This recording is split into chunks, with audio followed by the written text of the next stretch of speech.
Good morning, viewers. Frankly, welcome to where I'm starting. Uh, Good morning, viewers.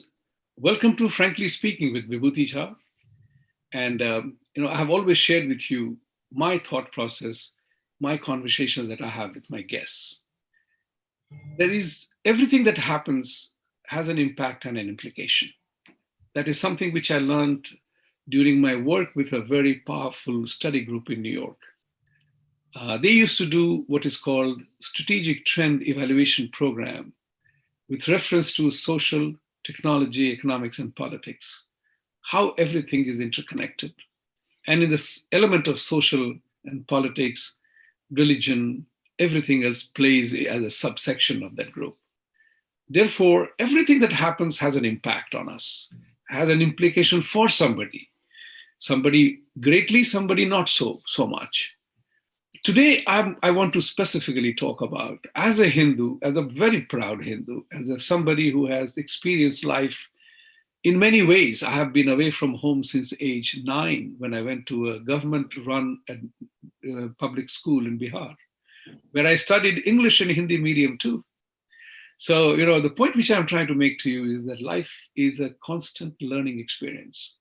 It's only after coming to America that I realized that Hinduism has a lot to offer to the world. There is so much ignorance about it, how ignorant we ourselves are. We ourselves do not know the beauty of our faith, our Sanatan Dharma, and how we have got branded, and our narratives all written by people who are not very supportive of our intent. And that's what is a key question. And that brought me today's topic that I wanted to talk to you is the way I see the world around us. There is a question in my mind, and I leave that question for you to think about. Is Hinduism facing an existential threat? And what I mean by that is not that 1.3 billion Hindus are going to evaporate tomorrow. Voldemort is not going to wave his, evil power to destroy us. But we are facing an existential threat, in my opinion, because there is a drum of attack happening on things India, things Hindu, from all over the world by organized religion in one form or the other. If you watch the news, if you watch the trend, we are under constant attack. And to discuss this matter, this has huge implication for a civilizational impact. Don't take it lightly. It's not an easy subject to talk about. Why? To discuss this matter with me, I have great pleasure in welcoming two individuals who are deep connection with being who they are. So I have one, Mr. Rajeev Singh. He lives in San Francisco Bay Area. He's very active with HFA, an organization you know. And I will request Rajeev ji to introduce himself, say a few words about his role with HFA and his involvement there. And everybody knows Hindu HFA stands for Rajeev Hindu American Foundation. Hindu American Foundation. My apologies. HAF. HAF. Hindu American Foundation is a very prominent organization. I know the names of people who are involved with it. And then second gentleman is Ashok Baddi, right? Ashok ji, welcome. Ashok ji is from Hyderabad, has very good past connection with film industry. And he has his own cultural society here. And as you can see, he's wearing a shirt with with Om written all over it and the flag of India and America, a very committed Indian. So I will open this subject matter with your thoughts coming, and I will request Rajeev ji to take off by saying that do you think that Hinduism is potentially facing an existential threat in the manner that I'm talking about? Is the way the world is attacking each and every practice of us. We will survive this. Probably we'll survive this very well. We will survive this also very well because with the advent and advances in science and technology, the entire concept of religion, which is driven by fear and ignorance, is going away. Is it time for us to also make a splash, if not proselytization, at least education and propagation of our thought process. Rajeev. So, friends, namaste very much. Vibhuti Jha, thank you for inviting us to this forum. I think this is a very important conversation, not just so as to bring us all together, but also for us to, especially in these times when we hear a narrative that India is the fastest growing economy, India is the next superpower, so as to not get complacent, but rather also think in terms of the existence and the future. So I really applaud the effort and thank you for the opportunity. Just by way of introduction, again, I work quite broadly with many organizations that think along those lines as to what is Hinduism, how is it perceived, how is it being safeguarded, how is it being attacked, and is there an existential threat to it or not. In that role, I volunteer quite a bit with the Hindu American Foundation. I'm part of the national leadership team at HAF, but also co-coordinate the San Francisco Bay Area chapter for HAF, where at HAF we actually represent the interests of 3.2 million Hindus in North America on the Hill, so to say. We represent Hindu interests to policymakers, and we also work for human rights and safeguarding civil liberties, not just of Hindu Americans, but for all Americans. But being HAF, we also are watchdogs for abuses and exploitation of Hindus, especially political marginalization of Hindus or social marginalization of Hindus across the world. So that said, Vibhuti Jha, I would actually want to go back to the very first statement you made, which is that 1.3 billion or 1 billion Hindus are not going to get away. Actually, from my point of view, even that is not a guarantee. And I'll tell you why.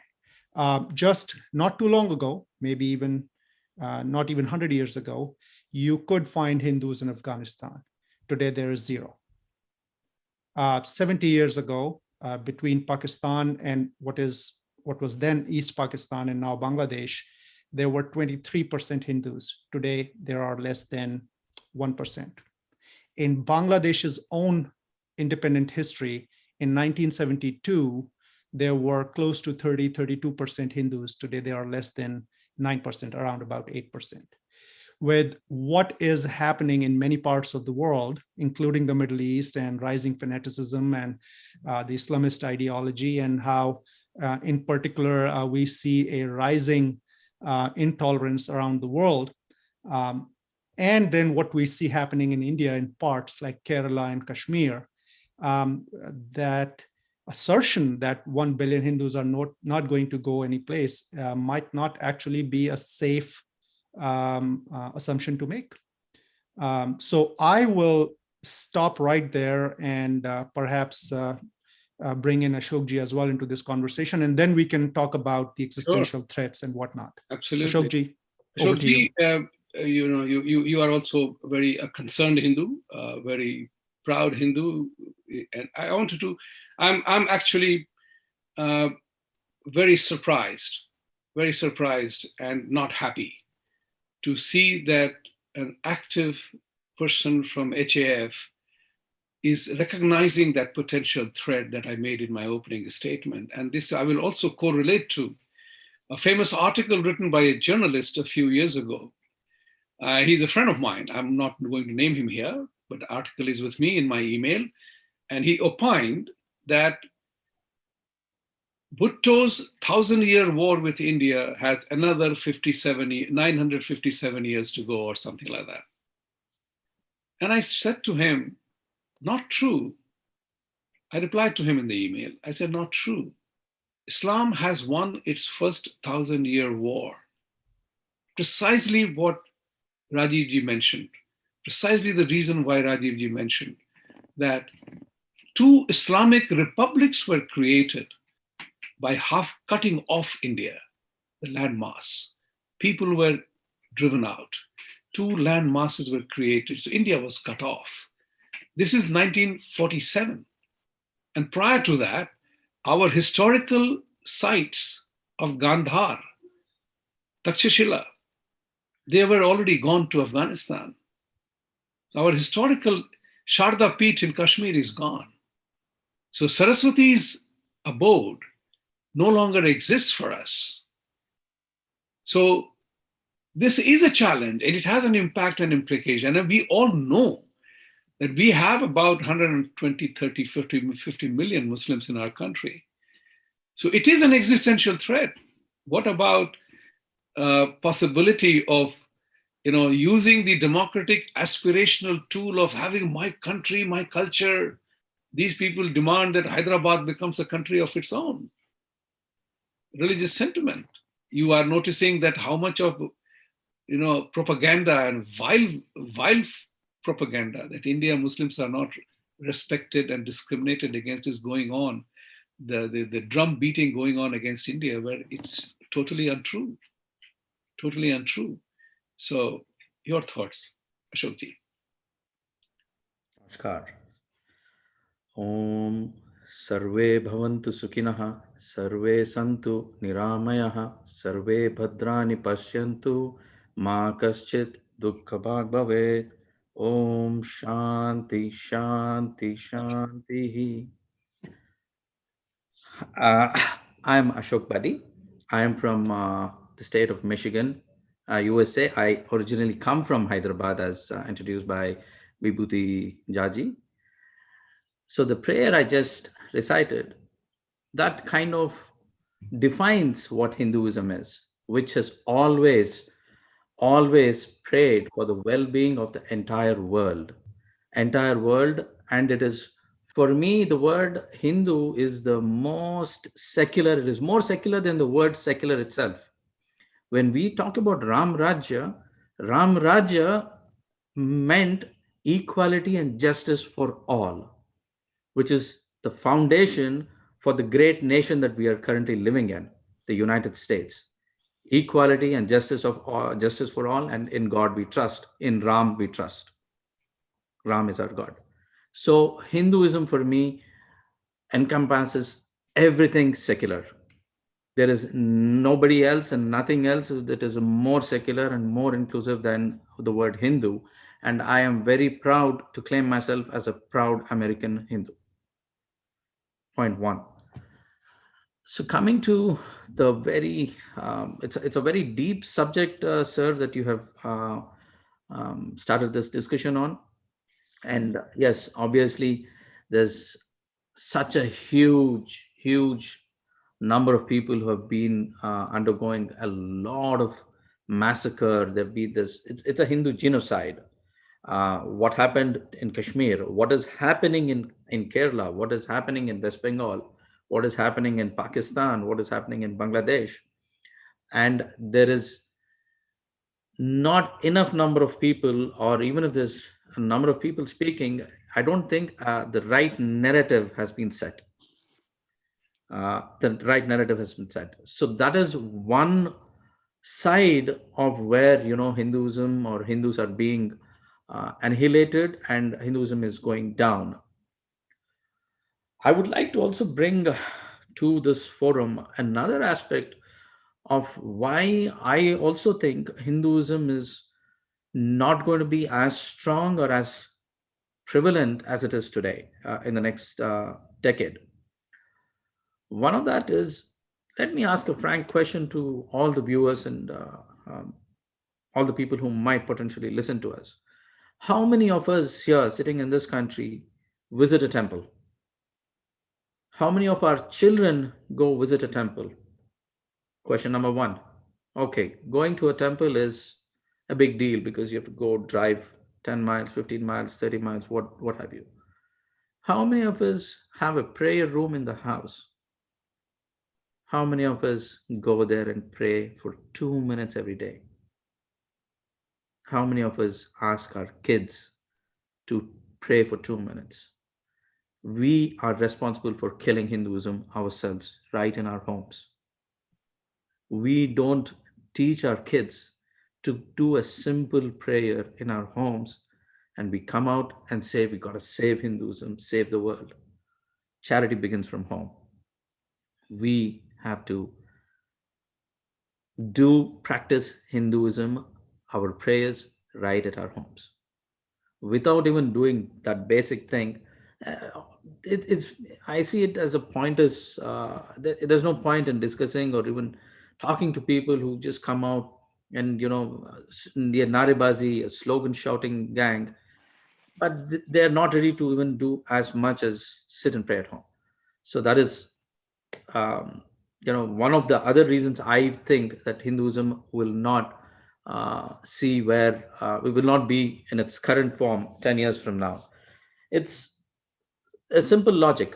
There are churches here. We live in a Christian country, or a predominant Christian country here, and there are churches closing. And why are they closing? Because the kids, the next generation, is not going to the church. Why do we think our temples are immune to that effect? If the next generation is not going to go to the temple, where are the funds going to come from? Our kids will not be funding the temples. They will fund some charity activity in Yemen, in Sudan, in Nairobi, but they will not fund uh, a temple here. For them, they're being brainwashed into funding for some humanitarian cause, which we all know where those funds are going to be used for, but they would not be ready to fund our temples. And temples for me is the foundation, is the brick for building or keeping together the entire structure called Hinduism. And as rightly said, Jaji, we have already lost a few of our shrines due to whatever invasions and due to the splits in our nation. And great people like Shankaracharya ji, who established the Saraswati Peeth in Kashmir, and we unfortunately don't even have the opportunity to even go and look at it. I'm sorry if I took the. No, no, you're absolutely right. It's a question. We have to articulate our point of view, a thought. We are not here to disprove or prove anything. It's a question of what I call, since we are all literate people, after literacy comes education, and we do not suffer from educated incapacity. That's my favorite word, which is the dreaded disease people get afflicted with. That you are educated, but it's a meaningless education, or you do not know what you are talking about. But I'm concerned, but I see a hope. I see a hope for our faith, our Sanatan practices, our Sanatan Dharma. I'll tell you the reason why. Because every cycle of life operates in a way. The good, the bad, the ugly all happen. The good and evil always happen. Most of our festivities is all about the victory of good over evil. One thing which I do know is that Hindus may or may not understand the concept of dharma, but we are all essentially deep down, there is a fire of, jyoti of dharma burning in all of us. It is, we have that narrative in us. We love the word dharma. Many people don't understand the true meaning of dharma, but we like the issue of dharma. I'm looking at it from a modern perspective that every disaster becomes an opportunity for someone. Every disaster is an opportunity for someone.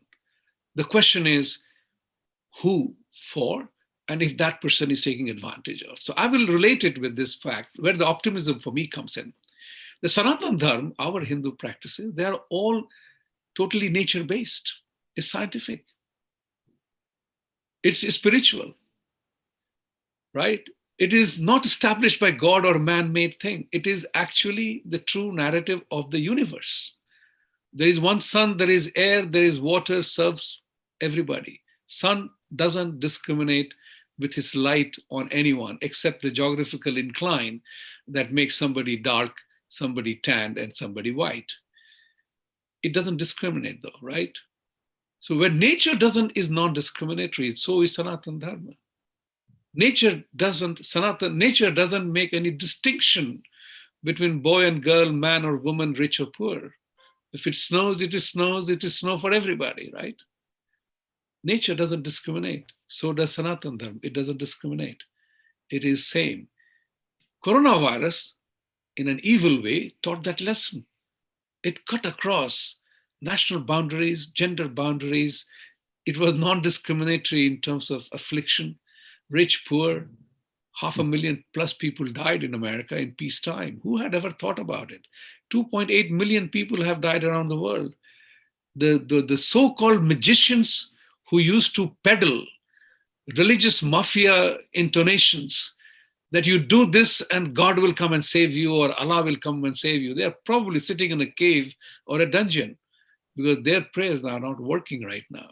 It is the individual's prayer is working right now. I see hope there. The hope is because we, three of us, and the multiplier effect of three of us, must take that word forward. That Absolutely. religion, so religion is is a man-made event. It is a man-made institution. That's why it has so much of imperfection. So that's why, as you earlier said, that we are secular by nature. It is our dharma is much more secular than secularism is itself. But somewhere along the line, the political battle is going differently. Rajeevji, your thoughts? So Vibhuti Ji, I like the idea of being optimistic, but given what I do, given what I see, the word I would like to add to that is being cautiously optimistic. Yes, absolutely. Now, let me elaborate a bit on what I mean by that. So, if we study the history of United States, not too far back, there was a culture in this land just 200-300 years ago, where the form of worship, the respect for ecology, the idea of dharma, as you just explained it, existed in the American Indian civilization, be it the Mayans, be it the Incas, be it the tribes here in North America. But as we all know, they were wiped out, right? There are many such stories the world over. Egyptians are another example of this, where a lot of elaborate rituals, good ones as well as not so good ones, existed, where the art flourished, where the architecture was such that we cannot still figure out how the pyramids were built and whatnot. And then something happened where one religious ideology or the other came and rampaged to a point where we are now sitting, actually we are quite blessed here in the United States, where there is some awareness building about the destruction and the loss we have had, the damage we have inflicted on the indigenous cultures, right? Unfortunately, that does not exist in the Middle East. Matter of fact, just 3 or 4 years ago, ISIS actually destroyed one of the only existing old relics of the Romans, I suppose, in Syria. So the point is not about will we survive or not, will the thoughts survive or not. The point is, what is the cost we will end up paying in the interim? And then what effort will it take for us to bring that goodness back, to bring the idea of dharma back, right?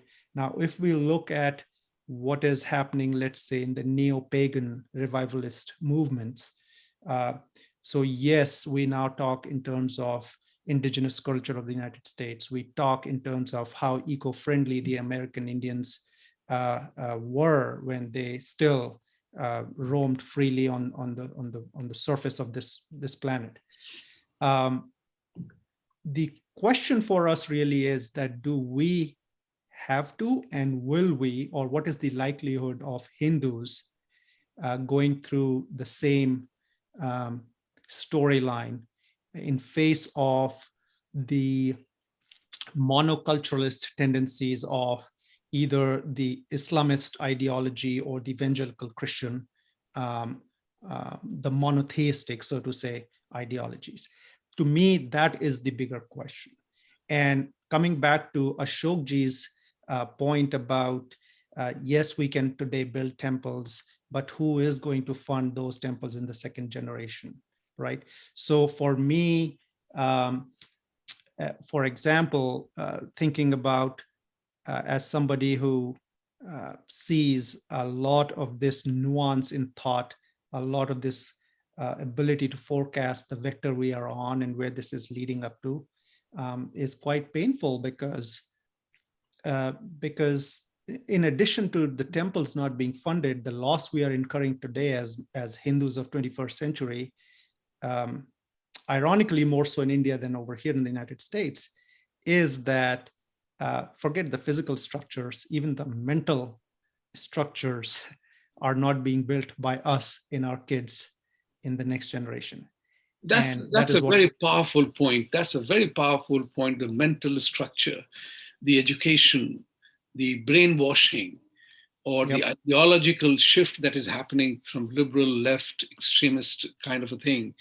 That's what is happening is hurting the country more. And that's where I begin to feel that the second generation Hindus are truly, they are not ABCDs, they are HINO. And that's the sad part. This is the sad part. So here is another thing which I find, Rajeevji, is the fact that there is one thing, one imponderable and one evolution that is a very good possibility to help us not vanish, but stay relevant. And that is the advent of science and technology and the way it is happening, because technology has brought about a tectonic shift in the way we communicate. You and I would not have been able to be on this platform today. 1991, when I came here, we paid $3.50 for a minute call to India. Now it's free. Video conference is free. That's what has given a fillip to the Hindus who were so far rudderless. There was no collective movement. This conversation wouldn't be happening but for technology, but for the fact that we now know things that we read 20 days later through ANI and whatever reporting that came along. So I am seeing the ray of hope. My optimism is based on that particular single factor, that somewhere along the line, you people will begin to see that. The decline in church going in the West is happening because everybody says, where the hell is God when he does a tsunami and thousands of people die? Where is God? No? There is an element of doubt and the element of inquiry that has come in. That yes, whether it's evolution or creationism, it doesn't matter. What matters is something happens. Who do we attribute it to? So, Ashokji, what I wanted to also and coming on that topic, I mean, that's again a very deep subject, but evolution by itself means it's a cycle of birth and death, and people have to die. People, creatures, anything that is born has to die.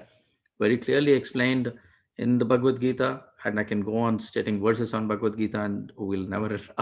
It's going to be a long discussion, but I would like to bring to the audience who are listening and who are watching this program a piece of my thought. One is we really need to build our narrative.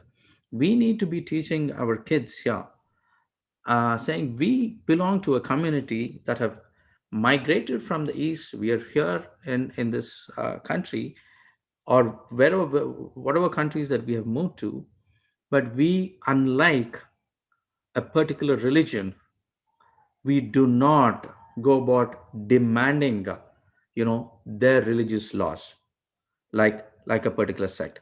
We The reason I keep saying this is there are so many instances where in certain schools they demanded that pork not be served.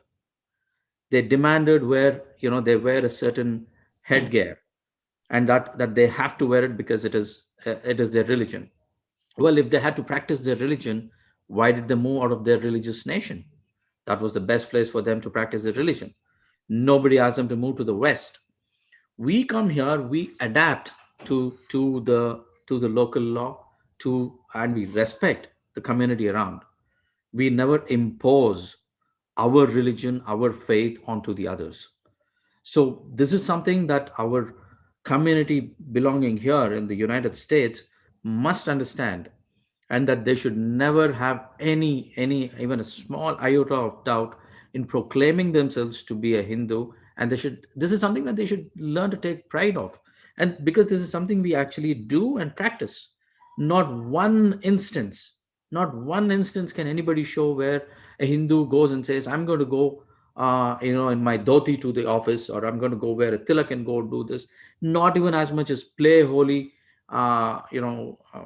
in without taking proper permissions.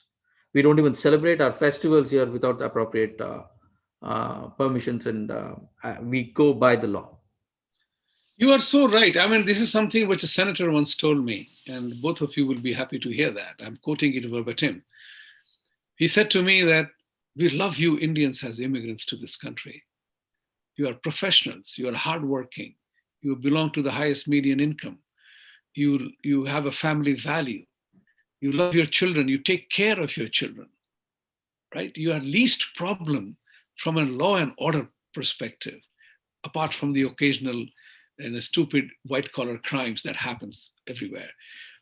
You are least demanding of the system, something that you were saying, that we don't impose our condition, we don't say. And he says, you don't ask for anything. And that leads to an impact in which we get taken for granted. We get taken for granted. We are very self satisfied that we are very good people. We have adjusted everything. But as the saying goes, when in Rome, do what Romans do. We have to adapt to the demands of this society now. So my question is something which is, it irks me, and I would urge organizations, every Hindu, to ask this question, is that freedom of religion, is it a political instrument to impress us? Freedom of religion always existed in Sanatana Dharma, right? Who you pray, what you pray, how many times you pray, it was never mandated on us, right? So the question is, freedom of religion is a Western concept. We are already free. Hinduism and Sanatana Dharma is the most liberal democratic principle practiced on the planet Earth. So I tell the Western, my Democrat and Republican friends, that you just have to embrace one tenet of Hinduism. Begin using the word respect and acceptance instead of tolerance. Yes. So whether you, in our faith, whether you pray to Ganeshji, Ram Bhagwan, Krishna, Vishnu, Shiva, Mahavir, whatever, they're all in the same temple.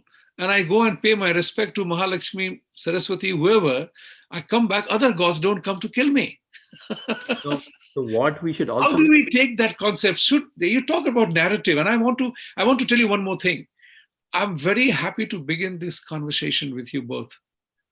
And I see the depth that you bring to the conversation. I would like to continue this conversation. So don't think it is the be all and end all. But we will continue this conversation because it's important for our own existence, for the way we are. We have to take advantage of the changes that are taking place. Because I've told somebody, democracy is right now failing. Probably it's time for the West to adopt some concept of Hinduism and bring about a concept of dharmocracy. So go ahead, your thoughts. So again, yeah, as rightly said, the concept of praying to multiple gods and people saying, oh, these guys don't have one God, they pray to everyone. What they should actually be understanding is that there is only one God, but we see God in multiple forms. Whatever form we see in, God is still one. Anekta mein ekta. So God is one, God is universal, God is truth. We say Omkaram, Om. Shabd Om is God. The Om manifests itself in different forms. So that is the beauty of our religion. So this is something which is very deep and would take a lot of discussion for people to understand it. I mean, the only reason why I'm not going into too much of depth is due to the lack of time. But we will, as mentioned Continue this by Raji. Rajiv ji, your thought on what I said about the freedom of religion thing. It is a Western concept. The West has Yeah. been absolutely terrific in setting institutions and creating the narrative. But before So Rajiv ji says, I'd just like to talk about one incident that happened to me, occurred to me in a gym when I was going.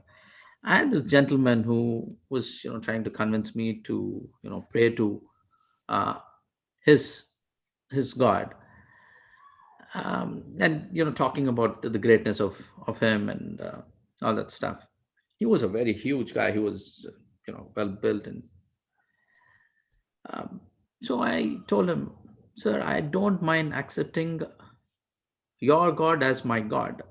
My only problem is accepting him as the only God.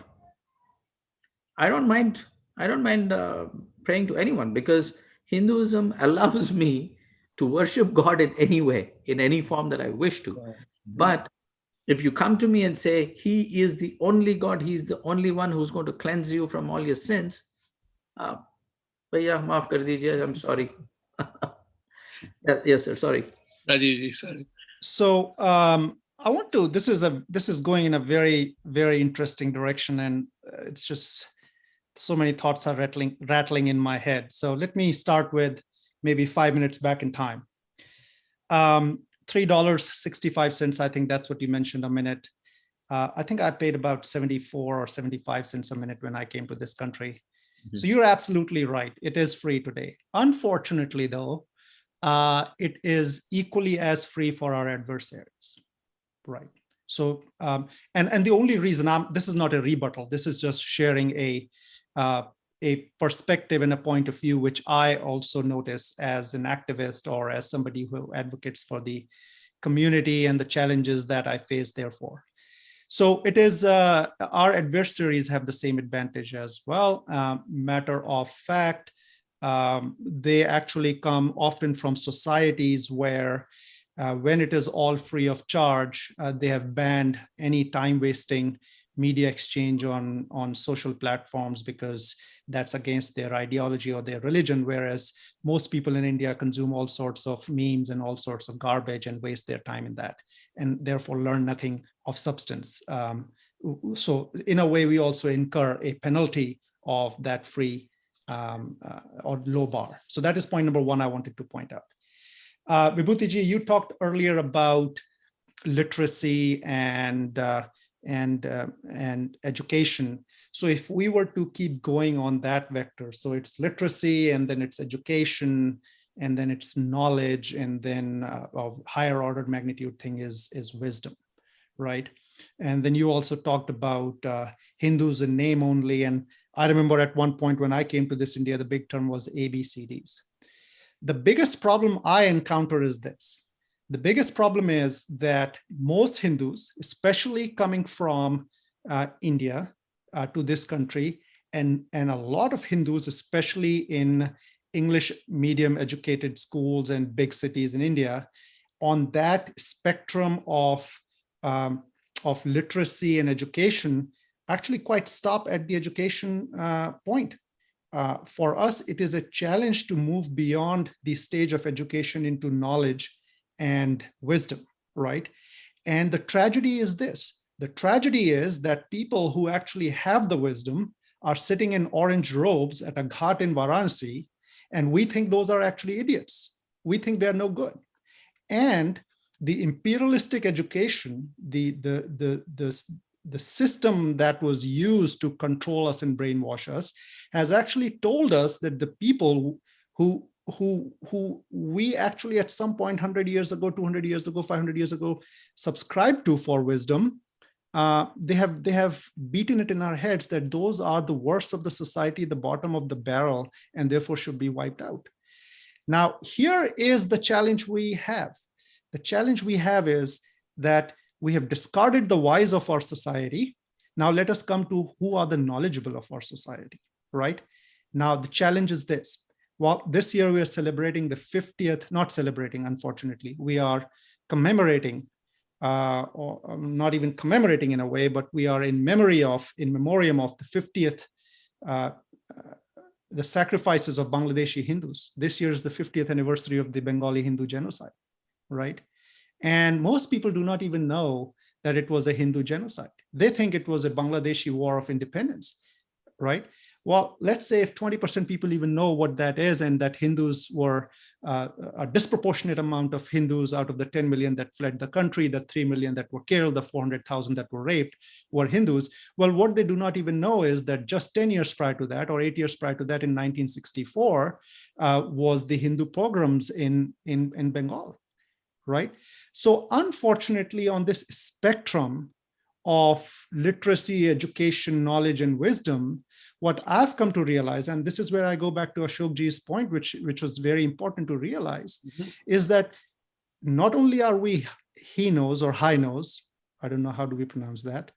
Our biggest problem right now is not even ABCDs. Our biggest problem today are IBCDs. And by IBCD, I mean the Indian-born confused desis who come to this country, have no idea of our history, no idea of what the greatness of Hinduism is, rather subscribe to this Western materialism and monoculturalist, monotheistic mindset, look at the country they left that gave them education, that gave them their very existence as a backward, poor country, and are not even knowledgeable enough to say, well, what third world does not necessarily mean poverty, it just means a non-aligned country. That is our biggest problem right now, right?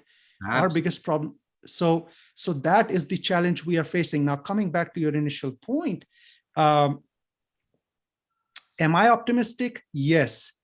But am I cautious? Absolutely. And the reason why I'm cautiously optimistic is because if we look at the Hindu Renaissance, the vector I'm looking at tells me that somehow 50, 60 years from now, Hinduism, coming back to the topic of discussion today, Hinduism will be kind of gasping for breath in the Indian subcontinent, or rather in India, but will be resurging or will be thriving in the West, right?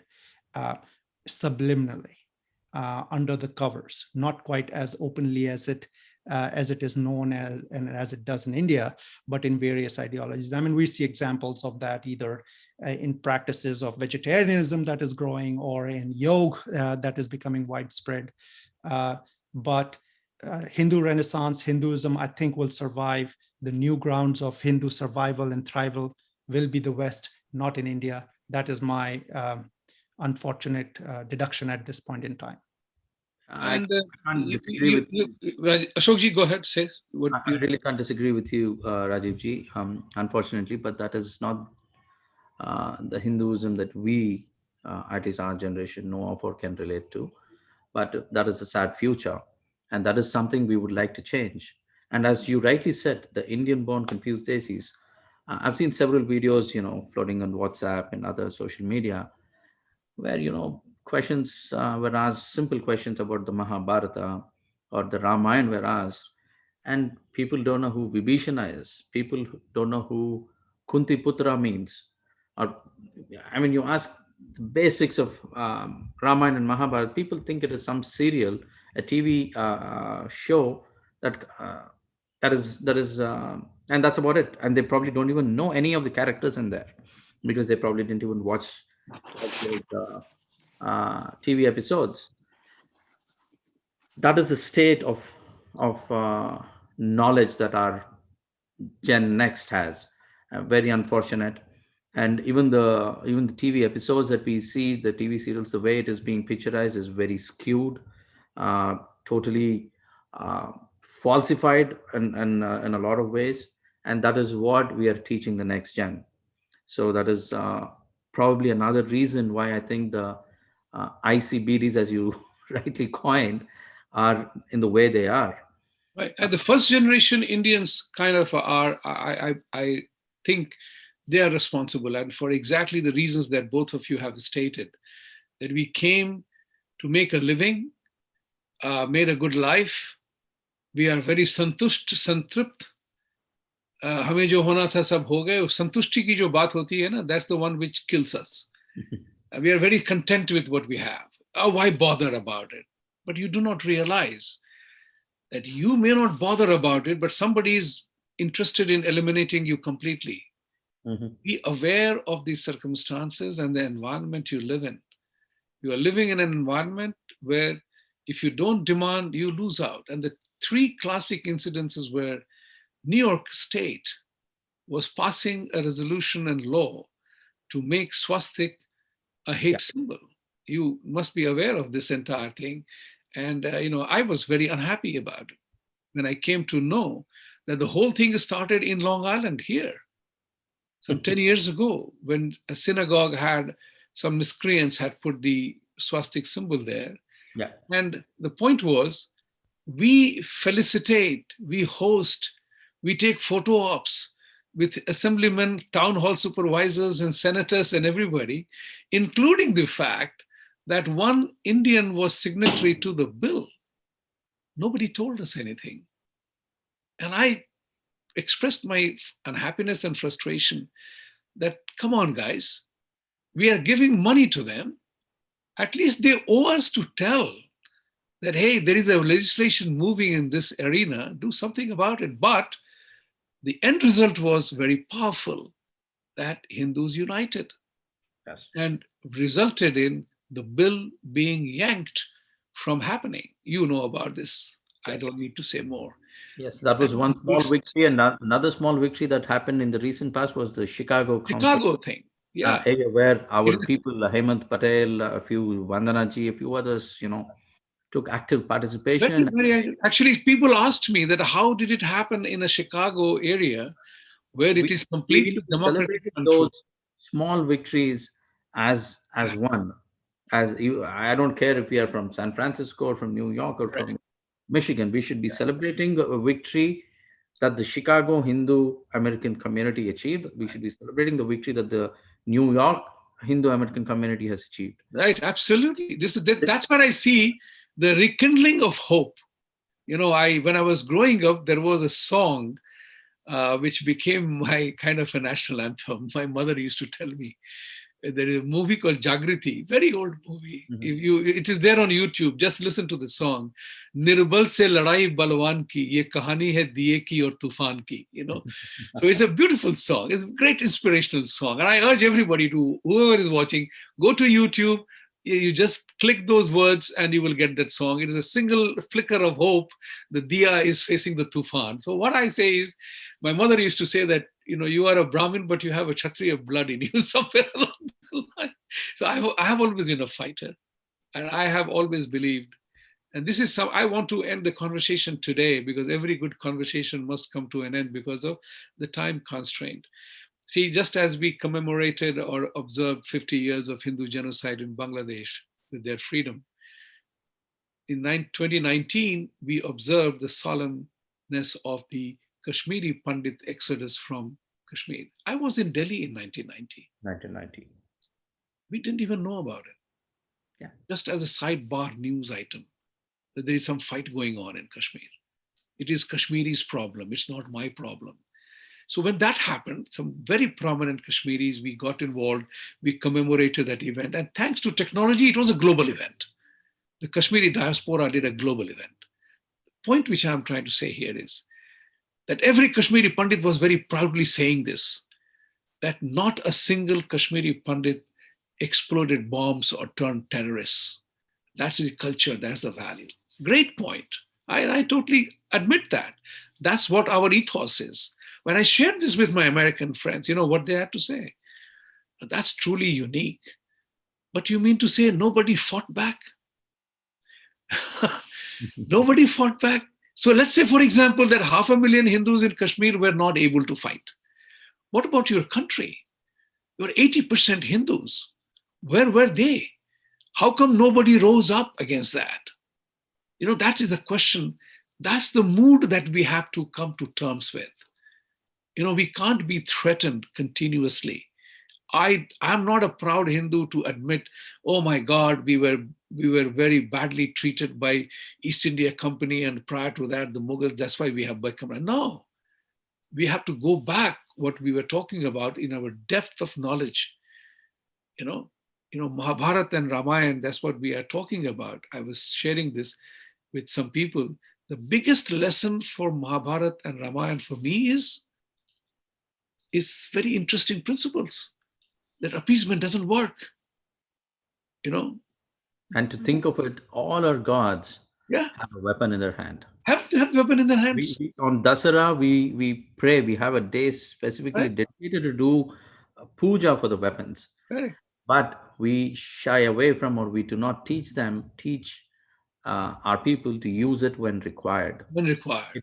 It is Swayam Bhagwan Sri Krishna. Krishna Yes. Bhagwan himself has said, Yes. to protect dharma, you have to do whatever it takes to protect dharma. Exactly. Think But about Ramayana and Mahabharata. Bhagwan, Ram, and Krishna had to resort to war to protect dharma. Who says and that we are Hindus and we are we are point not for a everyone, warrior community? the key point is, as Jasab said, protect dharma. The Hindu dharma had never attacked anyone. Hmm. They were only protecting themselves. Weapons were used only to protect, not as an offense. It was always defensive. And our community now needs to understand that we should take up our weapons, but to protect. Yes. Protect and defend. That's very simple. Rajeev ji, I will give you the last word on this matter, which I want to, and end the conversation for this week. And we would look forward to having more conversation, because it is important to create that narrative that whether you are a vegan, vegetarian, or ahimsa ke param pujari, there are times when you have to raise your arm to protect your family, protect your family's honor, and protect the life of your family. And at that time, you have to be battle ready. You can't just get up and fight. Soldiers don't get up and get to war overnight. Sportsmen don't win Olympic medals by just getting up from the bed and, okay, I'm running Olympics today. They prepare for 4 years. Likewise, we have to be in a state of continuous readiness because we are under attack. I feel very upset when people talk about Christianity is under threat, Islam is under threat. No, they are not. They're making the bogey of a threat to claim more, whereas we are doing nothing to protect ourselves. Rajeev ji, you have the last word, 30 seconds. So thank you very much, Vibhuti Ji. All I would say in closing is, first of all, that this is a great start, as you said. Let's keep talking, which is important.